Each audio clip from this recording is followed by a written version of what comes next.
So today we're going to talk about the spin-off to a well-known anime back from 2008.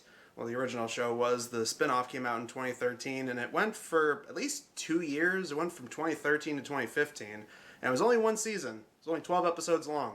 We're looking at the Unlimited Psychic Squad.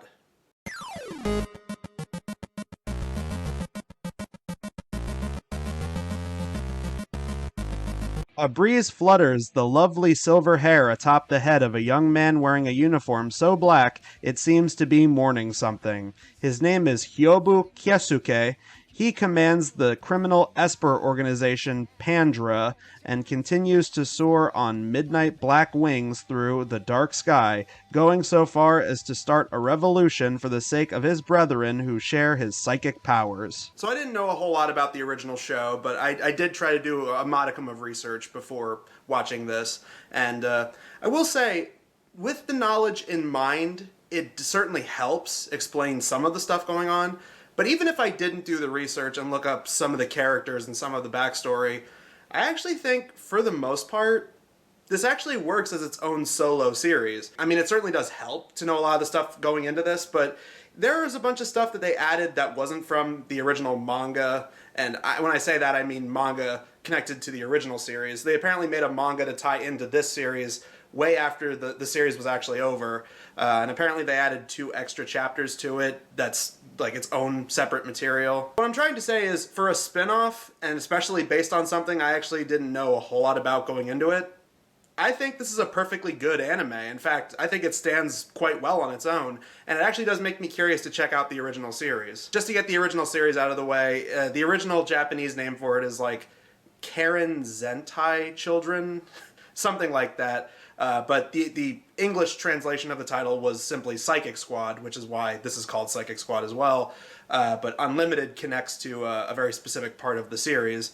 And in the original series, you primarily focused on 3 main characters. It was these young girls, and it took place in a world where you have a specific class of human beings called espers. And espers are supposed to be people who have unusual ESPs, which is extrasensory perception.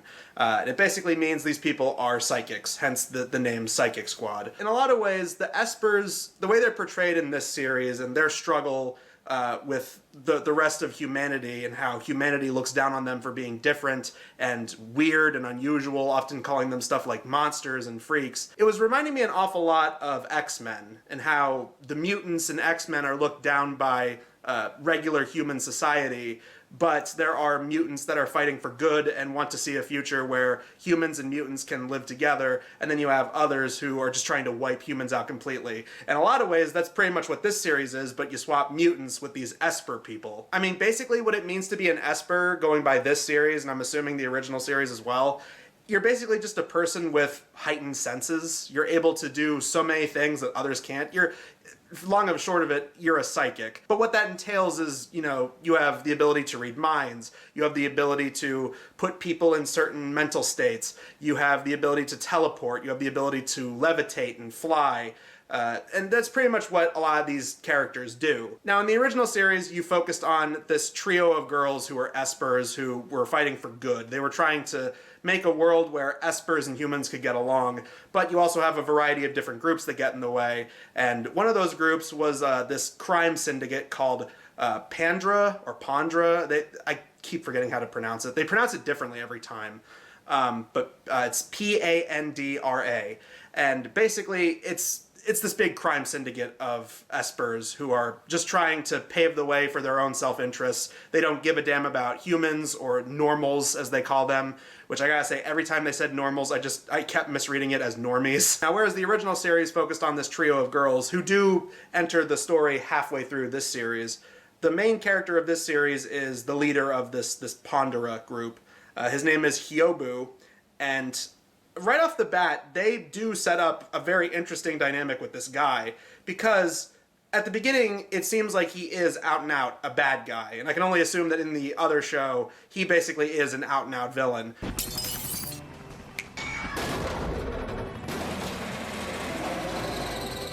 ただし、僕兵部京介には国際エスパー人権法に基づく黙秘権および But the thing that I liked about this series is that it actually paints him in kind of an not super likable light, but you do follow him and you do see why he has such point of views on things, like how he views humans and how they're below espers, and how he wants to one day create a world where espers are the ones that are the dominant race and they're the ones in charge of everything. The first episode shows him getting arrested and put into a special esper prison, which is on some kind of remote island far away from civilization, and he comes across another guy who seems to be an esper, but it seems like he's half esper and half human, so he's looked down on by both parties essentially, and he's getting his ass beat in the prison yard, and like people are taking bets on this guy.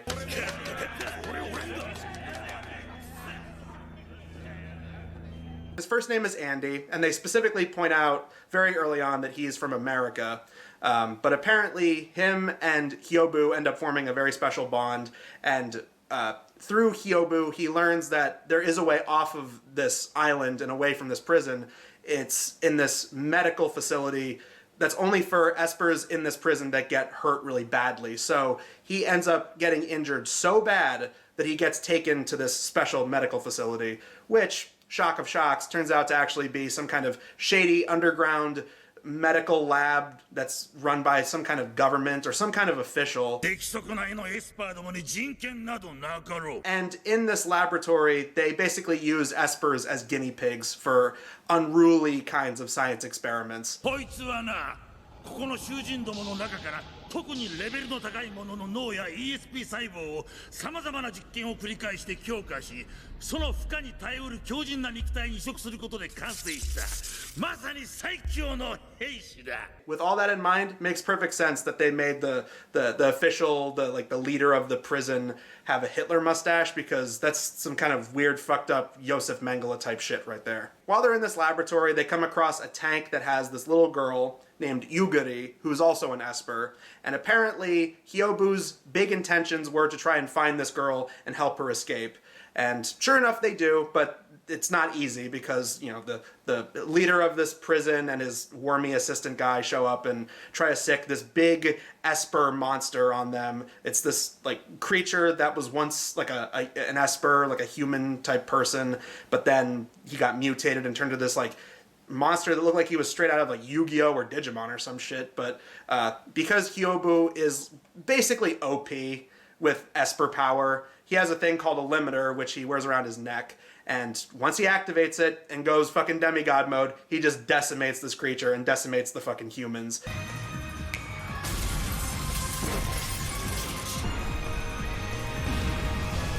Once they get out of there, they end up docking onto a boat that is called the Catastrophe, and Hyoubu is the major of this ship, and he runs this little P.A.N.D.R.A organization with fellow espers who all have different various abilities. I mean, you got people who can take control of the cells in their body and make their body morph to have like wings and...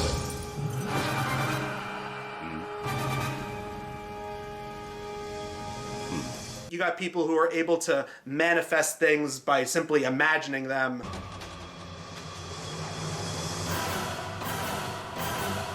You have people who can create these deafening screeches that are so high frequency they make people desperately cover their ears.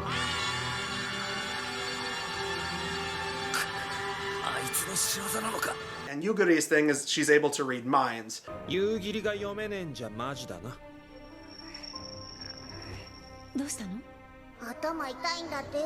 They explained wasn't able to read Andy's mind because apparently Andy's esper power is he has the ability to limit some people's abilities. He just has to get super close to them and he kind of like weakens their powers. Hyoubu has to know this guy's true intentions, but he's just downplaying it or pretending he doesn't know, right?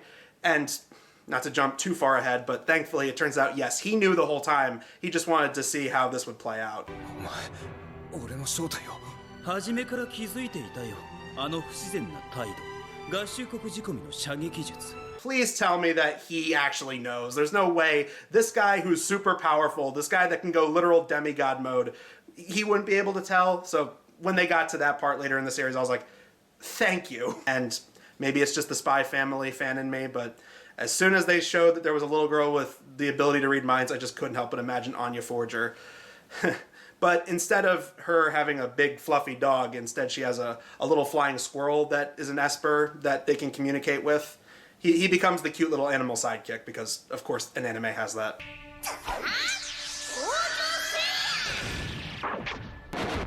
And a little bit later into the series, around episode 5, they delve into this thing that Yuguri is able to put people, collectives of people, whole groups of people, into a mass state of hypnosis and make them imagine just the most horrible, vile, terrifying things just by simply closing her eyes and unleashing her inner power.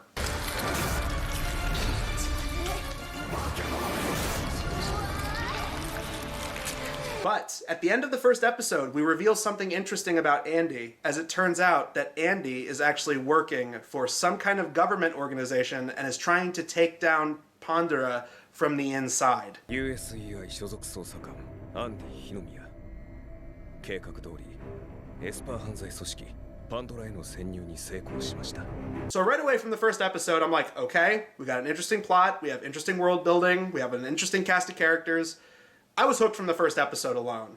So I wanted to see where the rest of it would go, especially considering this is not a very long show. It's only 12 episodes. The second episode deals with them putting Andy through a rigorous series of tests to see if he's really worthy of their group. And we also see some of the stuff that they do. They basically are like a glorified mafia, like an international mafia. I mean, these guys, they have their own brand of food in like little tin can packets. And they have like action figures that they sell that have their own branding. And of course, they also smuggle weapons.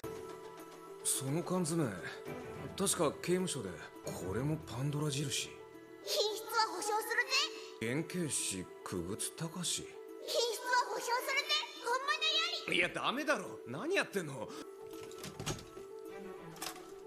密輸武器 When they stop there, they want Andy to be the one to pull the trigger for an assassination job they have as they meet up with somebody who is in vague connection to their organization. But it turns out Andy can't do it, but they all knew that he wasn't going to be able to do it.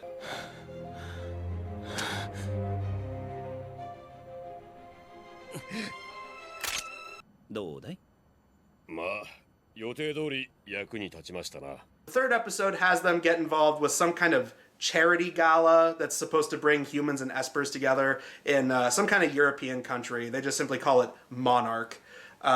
But they end up kidnapping a princess. 我々はパンドラここは我々が所有するホテルの中だ安心していい危害を加えるつもりはない Very quickly, they established that this kidnapping was not actually for malicious intent. They kidnapped her because she's sympathetic to espers, and the reason they kidnapped her was because there was going to be a planned assassination attempt. 国家予算を使いエスパー保護のための基金を設立しようなどもっと有益なことのために使うべきです技術開発の支援や国防の強化のために And since I tried to chunk the episodes of this show out, I tried to go 3 episodes a night building up to this review. It was at that moment I was like, okay, 3 episodes in, I'm really liking where this is going. They keep you on your toes. They keep you really in the dark, especially early on, as to whether or not you're supposed to like this organization. Because on one hand, you want to be like, yes, it's wrong that people are looking down on these people simply because they're different or because they have these extra powerful abilities. If they use them for good, these people could be superheroes. And there apparently are espers that are using their powers for good. But of course, because people are people, humans are kind of shitty, and that's putting it lightly. Of course, there are going to be people that look down on them and call them monsters and freaks. And so you see why they do what they do. It doesn't justify it at all, but you get why they're the way they are. And then episodes like this came around where you start to show a gentler side, and it's like, no, they're not doing this kidnapping to be malicious. They're doing it to try and help protect this girl's life. And that was one of the main things I liked about this show, the moral ambiguity. They sort of keep you guessing as to whether or not who you're supposed to ally with without it being too convoluted or confusing. Episode 5 has some more character building, and I especially liked that they have to stop off in a special town because their boat is in need of repairs. So the crew is just wandering around, taking in the sights. 遊園地かちょっと遊んでくかこのままあいつらのとこ戻るのも尺だし少しくらいはいいだろう So he takes her there, but that's when he's apprehended by a couple of people we've seen before, as well as some characters we haven't seen before and will come into play later. You have these 2 guys who are part of this Japanese government organization that's related to the espers.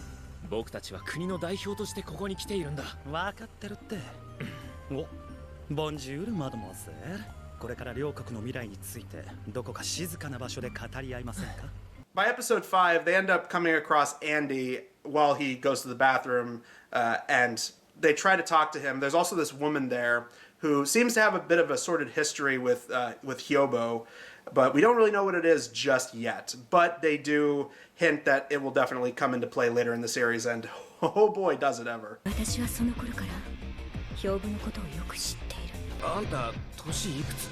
女性に年を聞くなんて教育的指導ね。In episode 6, halfway through the series, we have the ship get attacked by the U.S. government, and Andy's higher up that he keeps checking in with every so often, he tells him to complete the mission because apparently he needs Andy to get something that is powering the ship. And we don't really know what it is just yet. It's some kind of powerful technology. I originally figured that it was charged by some kind of esper power or something that brings all the espers together maybe. Andy's mission is to take that, even though Andy originally thought he was supposed to take down this entire organization or bring them to justice or something. But it seems like his higher-up really wants him to complete it right away, which is incredibly suspicious, wouldn't you say? But the catastrophe ends up getting attacked by the U.S. government because now they're getting involved. It's specifically the organization that Andy is supposed to be in connection with. It's some kind of special U.S. organization that's related to espers. And they show a flashback of how Andy ended up becoming a part of it. 何か用かよ、おっさん。アンディ日宮、君をスカウトしに来た。合衆国 ESP 捜査局。Once this episode came into play, I'm like, okay, obviously some shit's going on. Something in this organization cannot be trusted. But it's also in this episode where we see the original trio from the original Psychic Squad series. They come into play. And I'm assuming this is from the original show. It almost has to be. Hyoubu really likes the leader of these three girls, and he says that he keeps calling her Queen. That's his nickname for her. 明石薫、この船は君のための玉座。だが今はまだ譲るわけにはいかない。 And he keeps saying that one day she will be the queen of all the espers, and she will be in charge of this new world where espers are the only species left on Earth. But she's, you know, in their perception, she sees herself as a good guy and says like, no, I will never join you. We're trying to fight for a world where humans and espers can live together.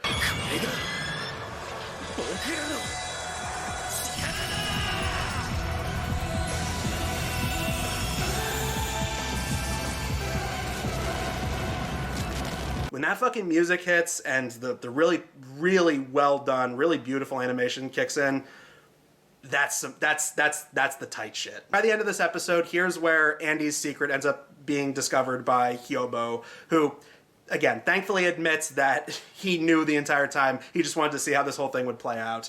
And so they're at a standstill, and it's here where we realize this machine is super powerful, and it's the thing that's powering the entire ship. And for whatever reason, this the head of this U.S. Esper investigation unit really wants it.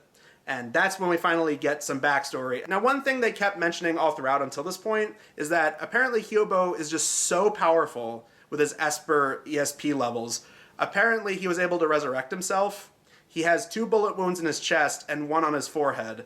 And we finally get to see his backstory. And this whole 2-part episode where we actually get to see his backstory, it's really good. It's a really effective origin story. We find out that he came from an abusive household where his father looked down on him because his mother died and she was apparently an esper.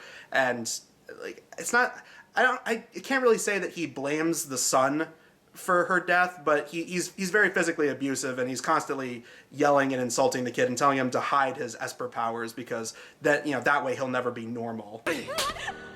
能力は使うなと言ったはずだ。英雄になって褒めてもらえるとでも思ったのか。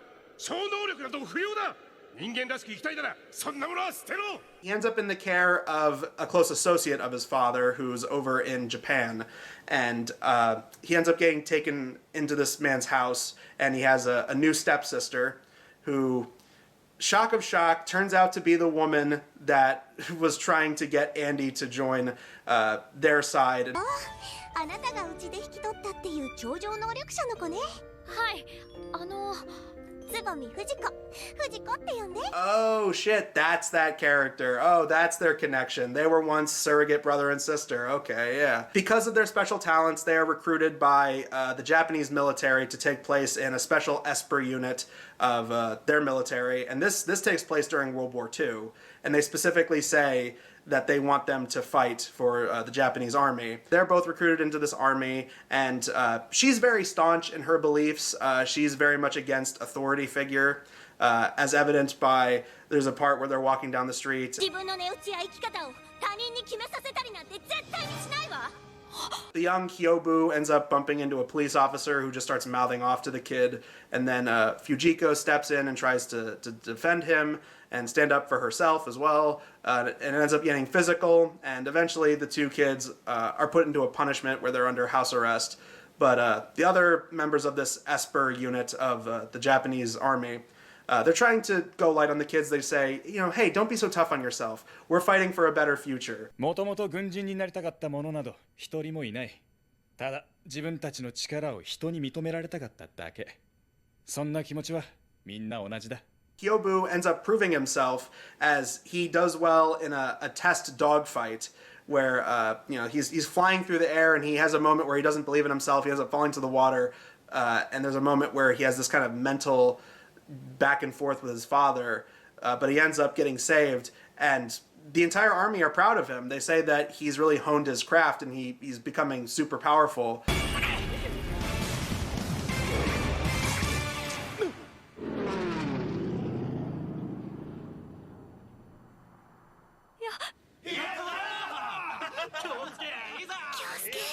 As the war goes on, the Japanese army ended up failing, and a lot of his fellow comrades ended up dying in various ways.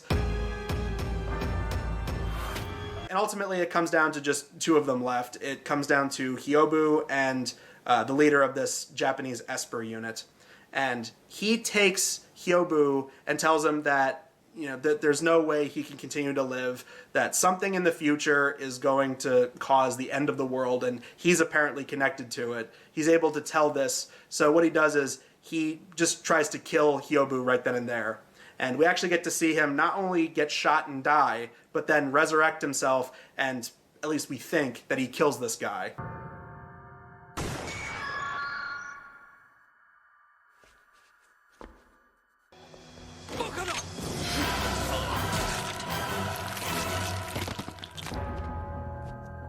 And it was stuff like this all throughout the series where I'm like, holy shit, this series don't fuck around. This is not only really awesome, and like, these are some really badass character moments, you know, along with the great animation and the great fight scenes as well, you know, and great character building. But I'm like, shit, this story, it's keeping you on your toes. I really wanted to see where all this stuff was going and how it was going to end. The reason that it's being powered by this device is because the device itself is a dolphin's brain. Because earlier, when they're out at sea and they're testing out Hyoubu's power level, they come across some dolphins, and they say that dolphins apparently have a special connection to espers because dolphins are, you know, the most intelligent of animals out there.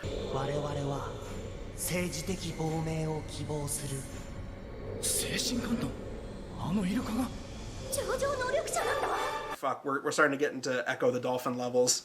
It's like, what is it going to turn out there's aliens too? Is this going to get into some really weird conspiratorial shit? But no, it doesn't. It doesn't go full Poseidus on us. The entire ship goes down, and this whole unit of U.S. esper investigators are cracking down on things, and they're taking prisoners, they're killing people. The entire ship goes down, and Hyoubu, you think he's going to go down with the ship. He tries to fight them off as much as he possibly can, but even in demigod mode, he can't do it. But while you think Andy is going to die because he ends up getting shot trying to protect his fellow espers, what happens is he ends up coming back perfectly fine, and you know, as he's struggling for life, he rescues Hyoubu.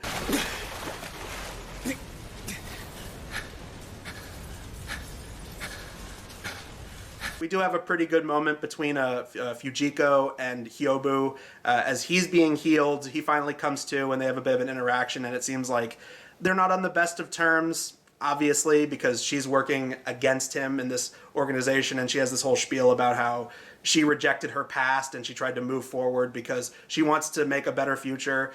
Again, sort of like the three main girls from the original Psychic Squad show. They're trying to fight for a world where coexistence is the end goal for both humans and espers. But, Hyoubu, he don't play that way. He's all about esper supremacy. 聞いているの兵部京介。いつまでも姉さん気取りはやめろ。とっくの昔にたもとを分かった身だろ。今の君と話すことなどない。Meanwhile, with Andy, he's getting healed up, and with the aid of the three Psychic Squad girls, they end up connecting together with Hyoubu, and Andy and Hyoubu decide that they're going to try and stop all these bad guys, because ultimately what it comes down to is there's some shady shit going on in this U.S. esper investigation agency, and so Andy wants to get some revenge, and Hyoubu wants to stop them because the big twist, and I actually didn't see this coming, I actually really like this twist. It turns out that the guy that Andy was working for is actually the same guy that Hyoubu killed that was like his superior when he was part of the Japanese military. 我々の同志になってくれないか。そうすれば力を正しく生かせる。君は君のままでこの世にあっていいんだ。お前と同じ日本人だ。体の傷は前の戦争の時に負傷したと言っていた。そんなあの男が生きて。Genuinely good twist. Did not see that coming, and you know what? All things considered, fairly realistic. I mean, if you look at the track record of history, the U.S. lets certain Nazi engineers go because they helped the U.S. build rockets. This shit here, that idea of taking extremist military people from other countries and other parts of the world and just, tagging along because, hey, it makes us look better or it gets something accomplished for our government. Totally could believe that. That was like 1000% believable. And on top of all of that shit, they made it personal because they kidnapped Yugiri. And they're going to use Yugiri to try and make people hate espers even more because they put her in some kind of essentially mind control thing, and they're having her go around, and they put the collective city of New York in some kind of trance where they just see these horrific, nightmarish visions. And they're making people hate espers even more, and it's just, things start to break out into riots, and it's exactly what this group wants. And we get a good fight scene where both Hyoubu and Andy have to work together because they're in this government agency, and they have the guy that Andy was taking orders from, not the main bad guy, but the second in command that Andy was getting orders from. 国務省？ここは USEI の施設じゃないのか。そうか。君らの一派は随分根深くはびこっているようだね。所属する機関は違えど、我々は同じ目標を達成するために強くつながっている。And ultimately, he ends up getting killed in the crossfire. But as they try to fight their way out and try to find out where Yugiri could be, this takes us into the last episode, and this is when things get really good. 全速前進。進路はニューヨークだ。了解。 In the last episode, as they're trying to get Yugiri to snap out of it and go back to her senses, ultimately, what ends up happening is Andy ends up getting shot, but he does manage to live. And you got Hyoubu, who he goes full demigod mode, and he's able to snap Yugiri out of it, and it seems like everything's going to be good. And we even do get a nice little comeuppance for the main bad guy, because he's just this frail old man at this point, and he's sitting on a bench, and him and Hyoubu have this back and forth, and he tells Hyoubu something about how, oh, I have powers too, and if you kill me, that means that I'm just going to come back and I'm going to be even more powerful. And so Hyoubu just tells him, no, I'm not going to give you the satisfaction. 再び死ぬことで私は永遠となる。お前の心に住み着いて生き続ける。あいにくだな。取らないよ、命は。あなたを殺せば。That guy, they painted him as such an evil prick, and you just wanted to see him get his, and finally when he does, it's satisfying. Hyoubu doesn't give him the satisfaction, but he does take him down. すべての記憶を失い、死んだまま生きろ。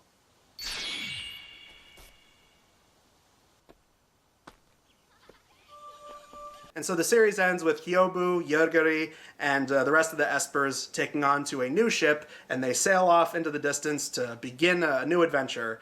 And as for Andy, he doesn't stay with them. He actually decides he's going to go off on his own. He wants to figure out who he truly is, which I like that. I thought that was a good way of wrapping it all up. He doesn't go with them, but he definitely has more of a respect for them after all the shit they've been through. He finally realized that the organization he was working for had some shady shit up their sleeve, and they were just using him. They never really cared about him. これが今の俺の居場所だ。貴様の居場所など最初からどこにもなかったさ。所詮は半端者だ。 And it was at that moment you're like, you want to see Andy and Hyoubu, actually come out on top. You want to see them both achieve their mutual goal of winning. And they did. And what I liked a lot about this ending was it really gave everyone a chance to do something. Nobody ever felt sidelined. It felt like every character that we were building up to or that we were introduced to actually got a chance to do something in these last few episodes. It didn't feel like anybody was just kind of along for the ride, which I really liked that. I liked that everybody got a chance to do something. Everybody played their part in the plot. Everybody got to be proactive. So yeah, overall, I went into this only kind of half knowing about some of the stuff from the original series, but I heard a lot of people really liked this show, so I was very curious to check it out. I'm like, well, it's only 12 episodes long. Is it really that good? And sure enough, it did live up to the hype. I really did enjoy this series. I highly recommend people checking it out. It is on Crunchyroll. It is on physical media. You can get it on DVD and Blu-ray on places like Amazon, eBay, and stuff like that. Yeah, I recommend looking into it. If you haven't seen this show, I'm actually curious to check out the original series now. That only went for 2 seasons. But a 50-episode run, apparently. 2 seasons, and they were able to crank out 50 episodes, versus this 1 season. I honestly think that, as a series, it's pretty good, but I definitely think it's the kind of thing where you should definitely binge it. You should definitely try to watch a couple episodes at a time. It really adds to the, well, shit, what's going to happen next episode kind of feel to it. It really works as a mini-series. It's the kind of thing where if you look at it as just a 1-season series, it's good, but I feel like if you watch it as like a mini-series where it's kind of like one semi-long mini-movie or whatever, it's also really good in that regard. So, yeah.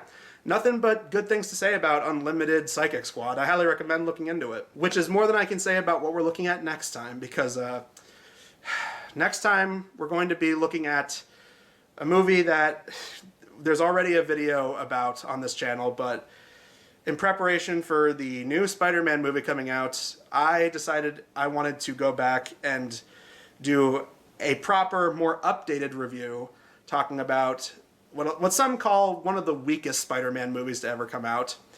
And no, it's not Spider-Man 3. I know everyone's willing to say that. And believe me, Spider-Man 3 has its problems. No, instead we're going to be looking at The Amazing Spider-Man 2. So, yeah, that's going to be an interesting one. There's a video from many years ago where MediaWiz said that he liked it. But, oh boy, rewatching that movie several times over. Well, I'll save my talking points for that video. Definitely check out Unlimited Psychic Squad. That's the main takeaway for this video. But until next time, guys, I'm Adam Sykes of the Blockbuster Show, and we will see you guys in the next video. Why do you have this? No reason.